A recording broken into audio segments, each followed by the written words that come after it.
Fala galera, eu sou o professor Altemir do Vestibular Enem e nós estamos de volta para trabalhar com mais uma escola literária, mais um estilo de época. Hoje nós vamos falar sobre o Renascimento. E como o Renascimento é uma escola bem complexa, né? Tem muita coisa para a gente ver, a gente vai dividir essa aula em três. Nessa primeira, nós vamos falar sobre a teoria geral do Renascimento, né? Do classicismo, do maneirismo. E na próxima aula, nas duas próximas aulas, nós vamos falar sobre o principal autor desse período, que é Camões. A parte épica e a parte lírica. Vamos lá? Muito bem. O Renascimento, gente, é o estilo de época, a escola literária, que acontece ao longo do século XVI. Por isso também é chamado de quinhentismo. Lembrando, o século XVI vai de 1501 a 1600, portanto são os anos 500. Então, quinhentismo é uma outra forma de se referir a esse período literário aí.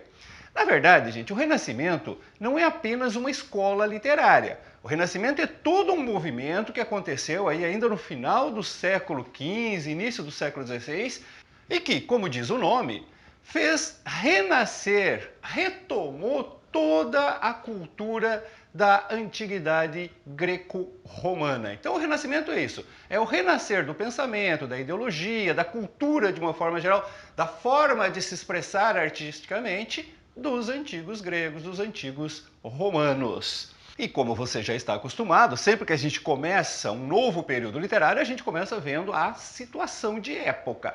Para entender a situação de época, que vai marcar o Renascimento e todo o chamado período clássico, que pega os séculos XVI, XVII e XVIII, a gente tem que fazer uma comparação com o que havia antes do Renascimento, ou seja, no período medieval. Na verdade, o Renascimento é um marco divisório entre a Era Medieval e a chamada Era Clássica, né, em termos de literatura aí.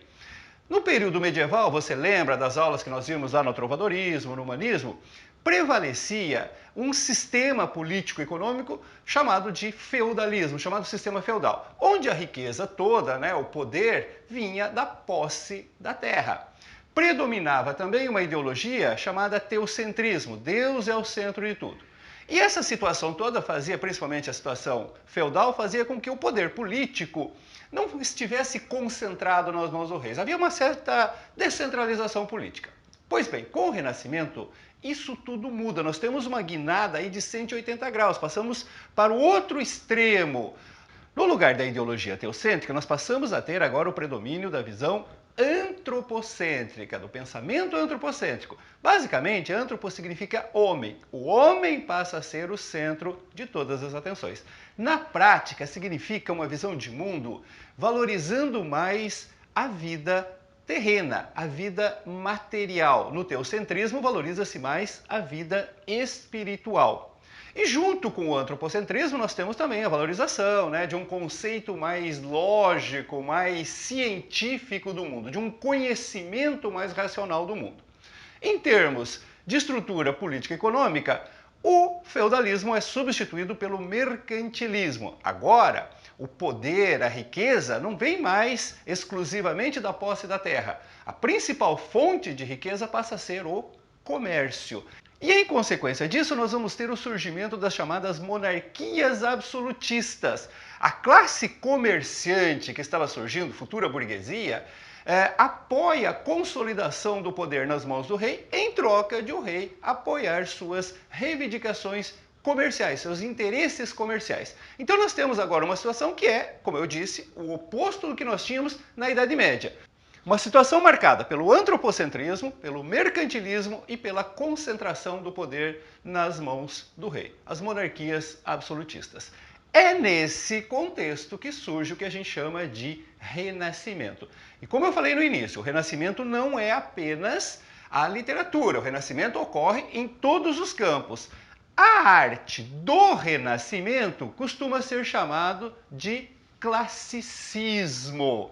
Na sua essência, o classicismo significa um estudo e uma imitação dos modelos da antiguidade clássico greco-romana. Então, os conceitos de arte, os valores que se tinha na visão artística da Grécia e da Roma antiga são retomados agora. Os artistas do século XVI, do quinhentismo, do Renascimento, vão estudar e imitar essas obras da Antiguidade Clássica. Daí a expressão classicismo. A arte do Renascimento é o classicismo. E como que eu identifico uma arte clássica? Bom, os princípios da arte clássica são os seguintes.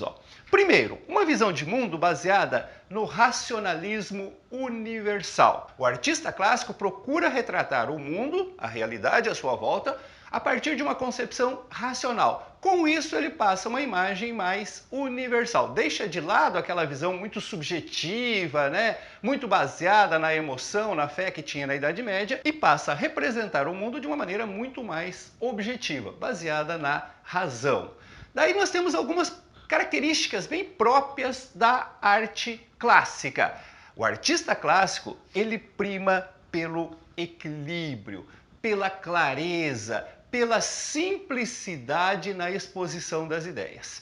O autor de um texto clássico sempre procura traduzir o seu pensamento, a sua ideia, o seu conceito da maneira mais clara, da maneira mais simples, da maneira mais direta e objetiva possível. Eu sei que você deve estar se questionando se esse é o objetivo, porque é tão difícil ler, por exemplo, um soneto de Camões, uma obra clássica. Na verdade, gente, a dificuldade, e eu vou mostrar isso para vocês depois, quando a gente estiver trabalhando com Camões, não está no conteúdo, está na estrutura, na linguagem, na referência à mitologia, na organização das frases. Isso traz uma dificuldade de leitura, de compreensão desses textos. Mas o conteúdo é sempre marcado por esse objetivo de simplicidade, de clareza, de uma visão equilibrada das coisas. Um outro aspecto extremamente importante é que os clássicos têm uma enorme preocupação com o que a gente chama de esteticismo, uma preocupação estética. Na concepção clássica, para ser bom, tem que ser belo. Beleza para eles é sinônimo de qualidade. E em literatura, beleza significa usar uma linguagem culta, elevada, usar de uma perfeição métrica, de uma perfeição no esquema de rimas, de estruturas consagradas como o soneto, e é isso que acaba trazendo essa dificuldade de leitura, como eu falei para vocês. Muitas vezes, na busca dessa métrica perfeita, dessa rima perfeita, as frases clássicas acabam ficando fora da sua ordem direta. Às vezes o sujeito está lá no final, o complemento vem antes do verbo. Tudo isso somado com a presença da mitologia, de referência à cultura clássica, de uma linguagem mais culta, mais elevada, acaba se traduzindo numa dificuldade de leitura. Mas eu insisto, essa dificuldade de leitura não tem a ver com o conteúdo, que é sempre mostrado de maneira o mais claro, o mais objetivo, o mais simples possível aí. Certinho? O classicismo, então, é o estilo literário, é o estilo artístico predominante ao longo do Renascimento, mas não é o único. Eu queria falar para você também sobre uma consequência que teve o Renascimento na Igreja Católica. Todas essas mudanças que estavam acontecendo, principalmente essa retomada do pensamento mais lógico, mais racional, mais objetivo, acabaram também trazendo mudanças dentro da igreja. A igreja não passou em branco nessas transformações aí. Você já deve ter ouvido falar do movimento que aconteceu no início do século XVI, dentro da Igreja Católica, que ficou conhecido como Reforma. Uma consequência dos exageros, dos desmandos cometidos pela Igreja na Idade Média e também dessa nova visão de mundo que se colocava agora, que era o antropocentrismo. E na prática, a reforma significava que a Igreja Católica estava perdendo força, estava perdendo poder. É óbvio que a Igreja Católica não ficou de braços cruzados, vendo o poder escorrer pelas suas mãos ali. Ela reagiu, e reagiu muitas vezes de maneira violenta. Ela criou um movimento que ficou conhecido como Contra-Reforma. A Contra-Reforma era uma tentativa meio que desesperada da Igreja Católica de conter as mudanças que estavam acontecendo, as reformas que estavam acontecendo dentro da Igreja, e retornar ao modelo teocêntrico medieval. Então começaram a fazer perseguições aos intelectuais da época, proibir as obras clássicas, a acusar, né, quem defendia um pensamento mais lógico, mais racional, de heresia, ameaçar com a fogueira, criar o Tribunal da Santa Inquisição para julgar esses supostos casos de heresia, enfim, através de assustar, né, de aterrorizar, a Igreja Católica queria conter o movimento reformista que ocorrera no início do século XVI. O resultado prático disso, gente, é que vai surgir um homem dividido entre a visão teocêntrica medieval, baseada no misticismo, na fé, e a visão antropocêntrica renascentista, baseado na razão, né, numa concepção mais racional do mundo. O resultado prático disso vai acontecer no próximo século, né, nos anos 600, no século XVII, que é o Barroco. Mas já mais para o final do século XVI, nós vamos ter um movimento que antecipa essa tendência barroca, essa estética barroca. Esse estilo de transição é chamado de maneirismo. Os grandes autores do período renascentista, como Camões, por exemplo, tiveram a sua obra tanto no estilo clássico quanto no estilo maneirista, que é esse estilo de transição do modelo clássico para o modelo barroco, para a estética do barroco, que é a próxima escola literária. O estilo maneirista não é exatamente uma escola literária, é um estilo, como eu falei, de transição. Portanto, ele apresenta características tanto da concepção clássica, quanto já antecipa algumas tendências do barroco, especialmente a visão religiosa que passa a predominar depois na arte barroca. Então, quando você estiver diante de um poema que já não apresenta mais aquela clareza, aquela simplicidade, né? Aquele equilíbrio que identifica um texto clássico, embora ainda esteja, de repente, usando da mitologia, retomando a cultura clássica, a mesma estrutura, né, dos antigos greco-romanos.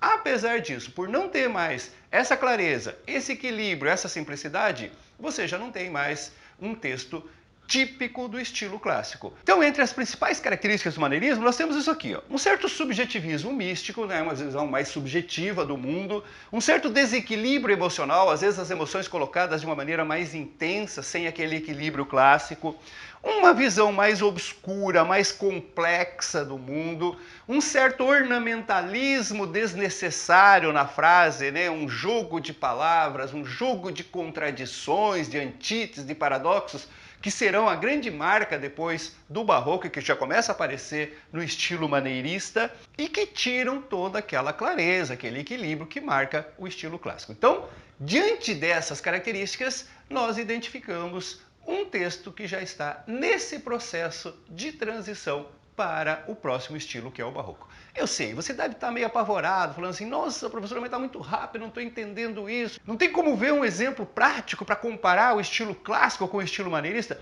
Claro que sim, gente, mas isso nós vamos fazer na próxima aula, nas próximas aulas. Quando eu estiver falando sobre aquele que é o principal autor desse período, é óbvio que eu vou mostrar de maneira prática, objetiva, a diferença entre um soneto tipicamente clássico e um soneto que já apresenta as características do maneirismo. Pode ficar tranquilo quanto a isso. Antes da gente ir para essa parte prática, né, de mostrar essas diferenças, eu queria falar um pouco sobre aquele que é o principal autor desse período e um dos maiores, se não o maior poeta da língua portuguesa de todos os tempos. Estou falando de Luís Vaz de Camões, ou simplesmente Camões.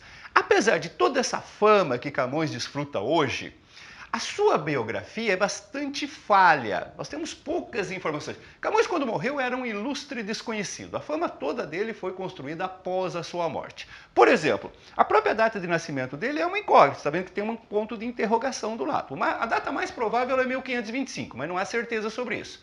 A data da morte está correta, 1580. O ano em que ele morre é o ano também em que acaba oficialmente o Renascimento, o classicismo em Portugal, e começa o Barroco. Acredita-se que Camões seja de origem nobre, uma nobreza falida, como era muito comum naquela época, justamente por causa dessa transformação do sistema feudal para o sistema mercantilista. Sabe-se também que ele prestou serviço militar e durante uma batalha ele teria sido ferido e perdeu o olho direito. A maioria das imagens, né, de Camões mostram ele com esse problema, né, a falta do olho direito ali. Outra coisa que se sabe é que, na sua juventude, ele frequentou a corte. Isso era bastante comum na época. Os artistas frequentavam a corte, tinham livre acesso à corte. Era a principal forma de diversão que tinha a nobreza na época. Sabe-se também que, num conflito com um jovem da corte, por causa de mulher, ele teria ferido esse jovem e foi preso. E aí foi dado a ele a opção de ficar preso ou ser deportado. Ele acabou sendo deportado para as colônias que Portugal tinha na África, na Índia, na China, e lá ele teria passado uma boa parte da sua vida. A maior parte da obra de Camões foi escrita enquanto ele estava exilado no continente africano, no continente asiático. Lá ele passou por diversas provações, por muitas dificuldades, conheceu muitas mulheres, viveu muitos amores, trabalhou também, né, no comércio, conseguiu juntar um pouco de dinheiro e por volta de 1570 ele resolveu voltar para Portugal. Pegou suas economias, pegou os seus escritos, principalmente o manuscrito dos Lusíadas, pegou a mulher por quem ele estava apaixonada, né, uma moça chamada Dinamene, e embarcou em um navio para voltar à pátria e viver o restante dos seus dias, né, de maneira mais tranquila, mais serena. No entanto, ele sofreu um naufrágio. Nesse naufrágio, ele teria perdido todas as suas economias, a Dinamene, a mulher amada, teria morrido afogada e ele teria salvo a sua obra, o manuscrito dos Lusíadas, a nado. Segundo a lenda. Por que eu coloco que isso é uma lenda? É óbvio, gente, que tem exageros aí, né? Existem realmente referências à morte da Dinamene, ao naufrágio, não foi o único que ele teria sofrido, mas salvar os Lusíadas, o manuscrito dos Lusíadas a nado, não tem lógica nisso. Aquilo lá era um calhamaço, né, de folhas manuscritas a tinta, molhado. Perdia-se completamente, né? O livro, as páginas mesmo, né, iriam desaparecer depois de molhadas. O que pode ter acontecido é que ele tenha, né, sofrido esse naufrágio e depois, nos escombros do navio, afinal de contas o naufrágio foi perto da costa, senão ele não teria se salvado, nos escombros do navio talvez ele tenha recuperado realmente a sua obra, mas não que ele salvou a nado.